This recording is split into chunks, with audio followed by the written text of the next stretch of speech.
About 215 million children work in the world, many of them full-time.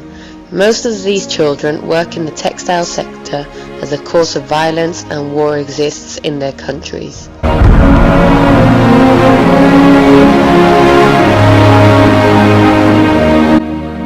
Are people really informed about the facts of child exploitation? Which shops do you usually go shopping in? I usually go shopping in shops like Zara, Pull&Bear, Oysho that belong to a big company and that everyone knows and we all believe in. Well, I don't have just one favorite shop, but I like shops like Adidas or Zara or Decathlon, depending which kind of clothes I need to buy. Do you know where the clothes you buy come from?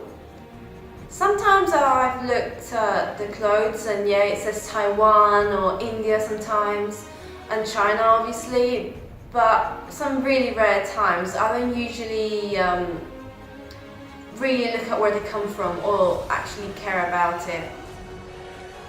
Well, I'm pretty sure these clothes are coming from countries like India, Vietnam, sometimes Thailand or China, of course. Do you think fair trade exists? I don't believe it exists. I wish it would, but I know that it doesn't. Obviously we live in a world where money is the most important thing, so I think it's quite impossible knowing that fair trade actually exists. Do you think child exploitation exists in what they call developed countries?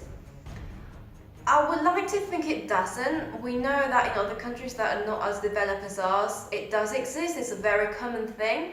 But as I said, I would like to think that it doesn't in our developed countries because of the amount of laws protecting the children we have.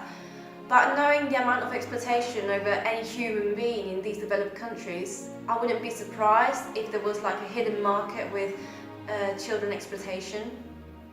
The lack of knowledge about child exploitation is widespread. Some of the best famous brands where we find child exploitation are Inditex, Gap, Diesel or Timberland. The glamour of their fashion shows contrast with the reality of 13-year-old Clarice, who picks up the cotton that will later become delicate pieces of lingerie. Many events have sparked controversy in the fashion world, such as the controversial closure of a company without paying workers' salaries for several months or the dismissal of 300 Cambodian workers for participating in protests for better working conditions. However, this all came to light when, in April 2030, one of the world's biggest tragedies occurred, Plaza Rana, which hosts many clothes brands, collapsed.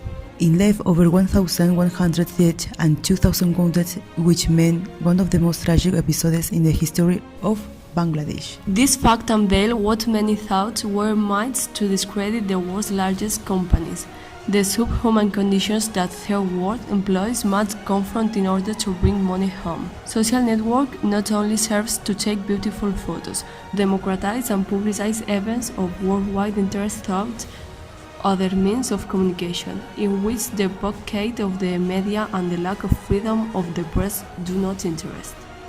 As is the case of Ismael Ferdous, which uses social network to give voice to the victims of the incident. 215 million children work in terrible conditions. It's a real injustice. Are the media that don't inform us, or are buyers who don't want to see reality? It's the time to think how to act.